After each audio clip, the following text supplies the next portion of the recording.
It's hard when you know more about your disease than the specialist that you're seeing.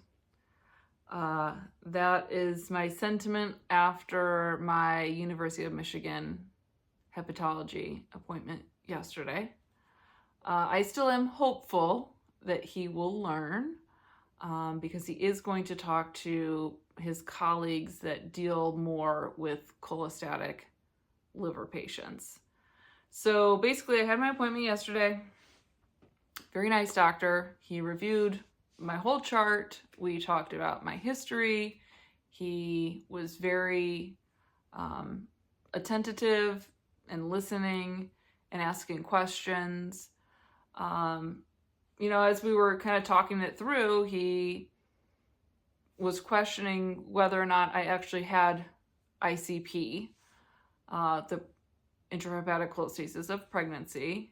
And his reasoning behind that is because my liver enzymes, the AST and ALT, were never elevated beyond normal measures. They did increase in pregnancy, which is normal for many women.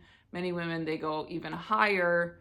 They're not cholestatic, but his reasoning for not thinking that maybe I had ICP is because those weren't elevated and only my bile acids were elevated. And according to him, you need to have those liver enzymes also elevated to be diagnosed, which is actually not true.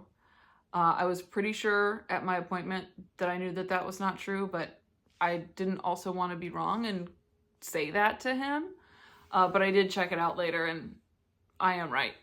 You only need elevated bile acids of 10 and over to be diagnosed in the United States with ICP. In the UK, it's 19 and over. So, and there's no mention at all of those two other liver enzymes. They do say that they increase, or they can increase, but that's not the diagnostic parameter. So he questioned that. And then that led him to question my PFIC diagnosis, because typically you would see elevations in those as well. But I could tell that he wasn't well versed on PFIC. I said, I know I'm not a normal patient for PFIC. I went to the PFIC conference this year. I, have my DNA at Yale.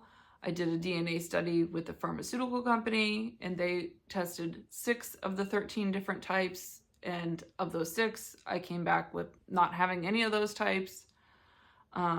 So he, kind of took that as like, well, you don't have it then. You don't have the 6.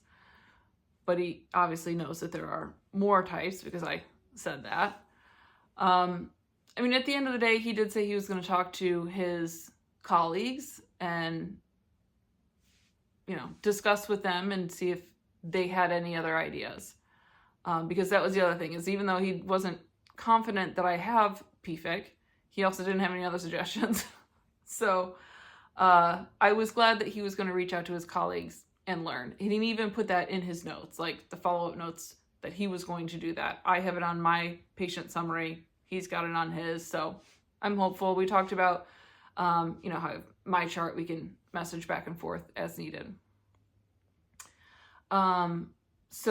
But he did agree also to 2 liver images. So a fibroscan, even though he doesn't think that it'll come back, he thinks it'll come back positive, that there won't be any issues because those 2 numbers are not elevated.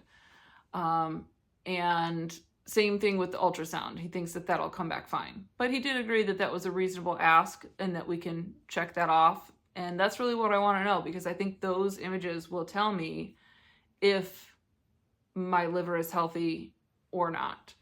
So I'm hopeful he's right. That would be great. If that would be amazing. That's what I want to know. Because I can live with the itching as long as my liver is healthy.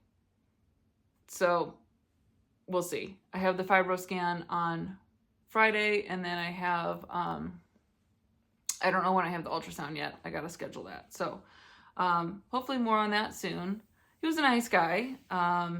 I definitely, obviously, have spent hours and hours and hours researching this, talking to people, learning from people. I went to that whole conference, talked to those are the doctors that I need to go see, the ones in the UK. But you know, the experts in this field, that's who I was with. And of course he's not, and that's okay. Maybe I should send him the information from the one doctor that was there. She was there about a different, maybe I'll just have him reach out to her. Anyway, so yeah, so not like overjoyed with what he said, but also not totally disappointed because he is going to look into it further, and I appreciate that. And then maybe what I need to do is actually go see one of those colleagues, somebody who deals with more cholestatic patients than him. I got him randomly. I was supposed to see somebody 3 months ago, and they had to cancel because the office was closing that day, and then this was like the next first available, which I was just needed to get in, and that's what I wanted. And at the time of scheduling, I'm not really sure what information they got from my general practitioner about the case and like aligning me with the right doctor. I don't know if that was ever part of the process at all. So, yeah, that's where I am. Not a lot of news, some news. Looking forward to the imaging, checking that off, making sure that everything's okay. That would be great. I can live with the itching unless the high bile acids are doing me harm. And then let's talk about another prescription. Oh, that was the other thing. That prescription that I tried so hard to get on, that I was on for 4 or 6 weeks, he hadn't even heard of it. So, like, that also is like, okay, well, you don't even know what you're talking about. You don't even know the treatment options that I've been through. So there's that. But so yeah, so that's all I have for now, and I will talk to you later and keep you updated. Thanks. Bye.